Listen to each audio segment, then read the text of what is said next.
Terima kasih Prof. Zulis. Satu presentasi yang menarik sekali dan tentu saja lagi-lagi kita banyak hal yang minta klarifikasi supaya dapat membantu kita mengerti tentang permasalahan mixed pain ini, terutama dalam penata laksanaannya. Baik, untuk yang berikut kita akan memanggil Ibu Dokter Apoteker Dr. Anda Vita Rahmawati, spesialis farmasi rumah sakit PhD. Beliau akan membawakan materi tentang pharmaceutical care pada pasien geriatri, penata laksanaan penyakit hipertensi. Beliau ini lagi-lagi memang dosen UGM yang kita panggil pada hari ini, dan kalau dilihat dari data beliau, beliau ini memang memegang laboratorium farmakoterapi dan farmasi klinik, menyelesaikan S1-nya profesi maupun S1 dan profesinya di UGM, terus spesialisnya di Erlangga, dan PhD-nya di School of Pharmaceutical Sciences USM Malaysia yang lulusnya pada tahun 2014. Beliau mempunyai beberapa research interest, terutama geriatric medicine. Ini memang sangat bagus karena lagi-lagi umur harapan hidup orang Indonesia sudah di atas 70. Mudah-mudahan ini juga akan dapat membantu para apoteker mengerti lebih lanjut. Kami persilakan. Terima kasih Pak Hilwan. Bismillahirrahmanirrahim. Assalamualaikum warahmatullahi wabarakatuh. Senang sekali hari ini bisa bergabung dalam diskusi mengenai pharmaceutical care geriatri ini. Apakah sudah terlihat untuk slide-nya? Sudah, Bu. Silakan. Ya, terima kasih. Bapak Ibu sejawat yang saya hormati, senang sekali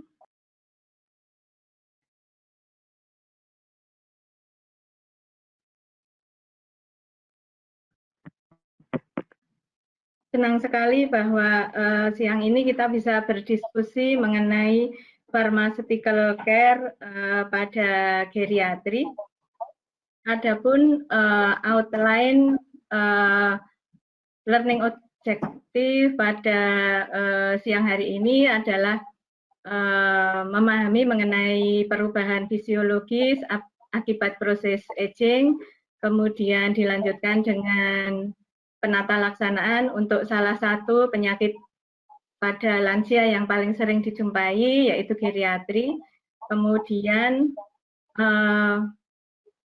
yang ketiga adalah memahami mengenai pharmaceutical care pada pasien geriatri dengan hipertensi. Ini adalah untuk outline dari materi kita, dimulai dengan definisi serta perubahan-perubahan pada geriatri. Demikian juga penata laksanaan penyakit hipertensi dan problem penggunaan obat pada geriatri serta pharmaceutical care pada geriatri dengan hipertensi. Nah, yang pertama kali definisi daripada pasien, definisi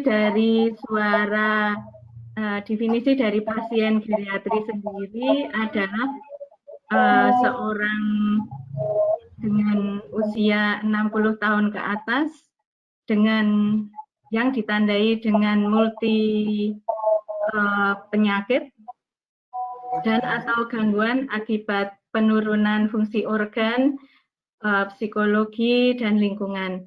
Karena adanya multi penyakit serta berbagai penurunan fungsi organ, maka hal ini membutuhkan pelayanan kesehatan secara terpadu serta melibatkan intradisiplin. Nah, dalam beberapa dekade belakangan ini, jumlah usila atau usia lanjut mengalami peningkatan. Ini adalah data dari United Nations tahun 2019. Diperkirakan ada 702 juta usila yang ada di dunia, dan diperkirakan tahun 2050 akan menjadi double. Demikian juga untuk di Indonesia ini tahun 2019 ini menunjukkan ada 25,64 juta orang atau sekitar 10% dari total populasi yang ada di Indonesia. Berikut adalah perubahan fisiologi pada geriatri. Jadi dengan bertambahnya usia tentu saja akan terjadi perubahan baik dari sisi fisiologi, psikologi maupun sosial faktor. Dari sisi fisiologi faktor ini terjadi perubahan untuk health atau kesehatan, demikian juga dental status maupun penyakit kronis yang sering diderita maupun perubahan terhadap respon obat-obatan. Dari sisi anatomi dan fisiologi ini pada usia usila ini terjadi peningkatan pH asam lambung yang sehingga untuk beberapa penggunaan obat-obatan ini meningkatkan risiko adverse effect yang lebih besar daripada bila obat tersebut digunakan pada pesakit yang lebih muda. Kemudian terjadi penurunan motilitas gastrointestinal. Ini memberikan dampak pada lansia, efek konstipasi ini sering dijumpai. Demikian juga terjadinya penurunan aliran darah, kemudian penurunan filtrasi glomerulus ini mengakibatkan meningkatnya efek obat pada lansia lebih tinggi daripada pada usia muda, walaupun obat diberikan dengan dosis yang sama. Nah, berikut adalah efek dari akibat aging terhadap ADME, jadi absorpsi, metabolisme, distribusi maupun ekskresi. Pada proses absorpsi ini tidak begitu mempengaruhi secara klinis, tetapi pada proses distribusi, metabolisme maupun renal ini sangat berpengaruh.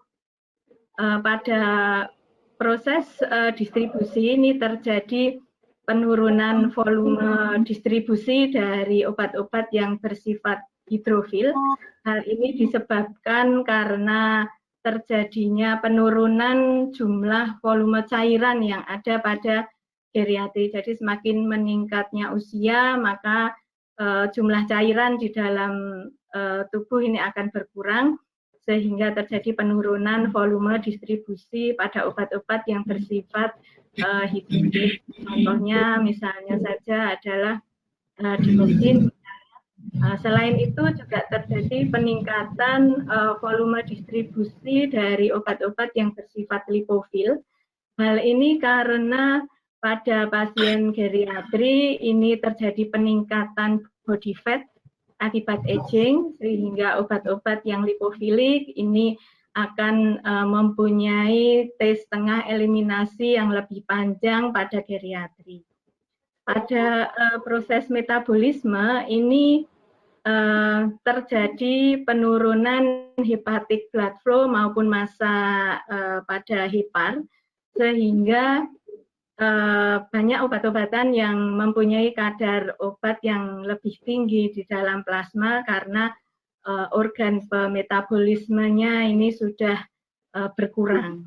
Demikian juga pada renal elimination, ini terjadi penurunan GFR, sehingga obat-obatan yang terutama diekskresi melalui ginjal ini lebih lambat ekskresinya.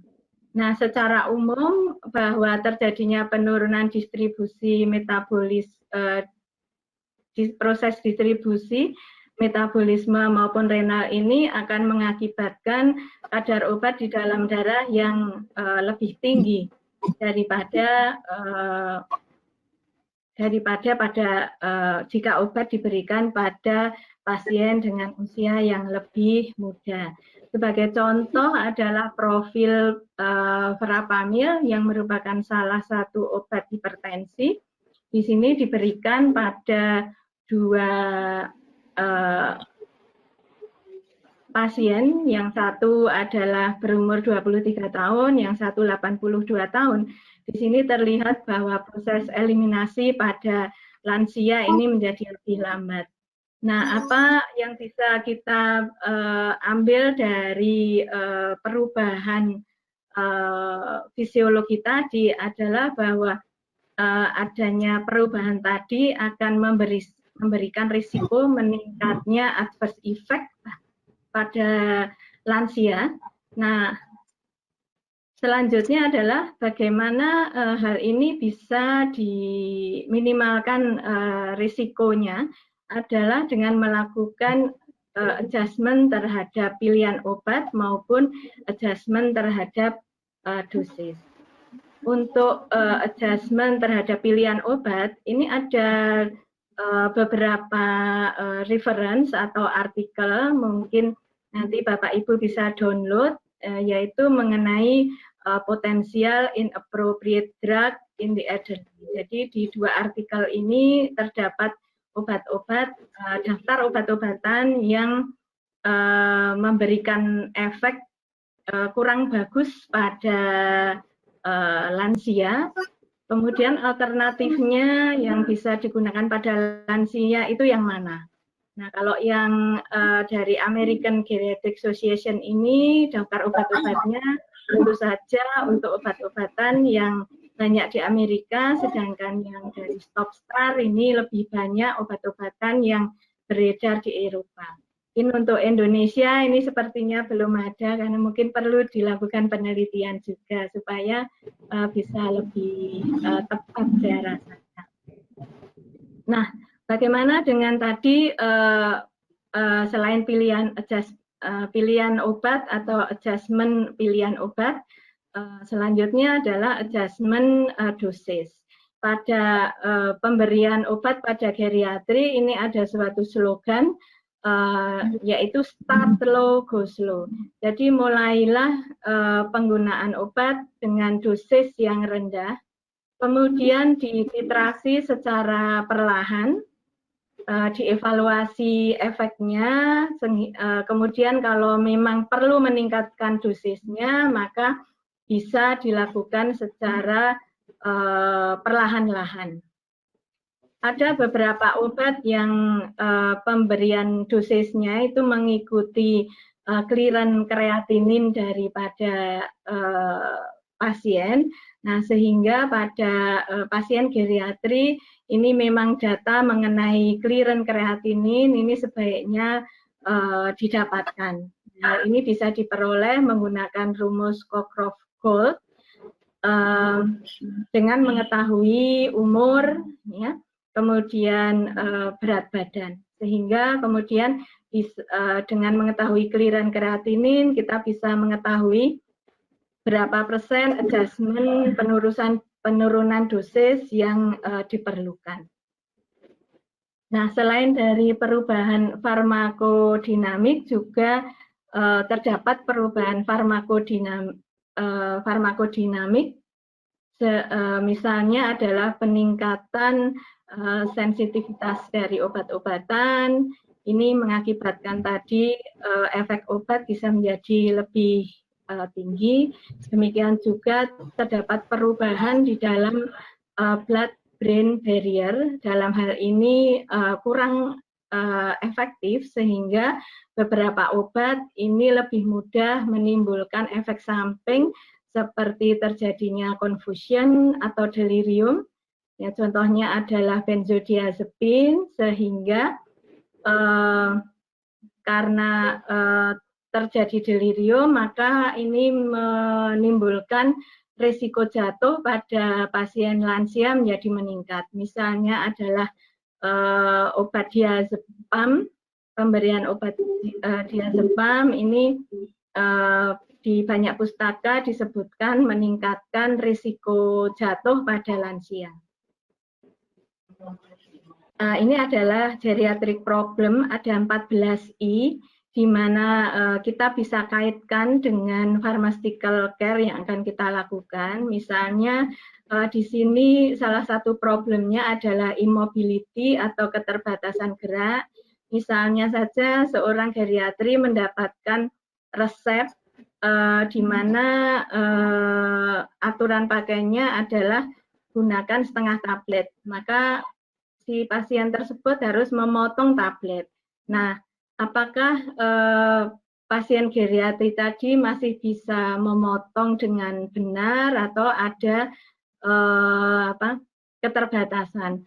Karena banyak dari pasien geriatri yang tinggal di rumah sendiri, jadi living alone begitu, tidak bersama keluarga. Nah, ini perlu dipertimbangkan juga. Kemudian tadi instability atau mudah jatuh dari sehingga obat-obat yang berkontribusi terhadap risiko falls pada geriatri ini juga sebaiknya perlu dipertimbangkan untuk pemakaian risk and benefit-nya.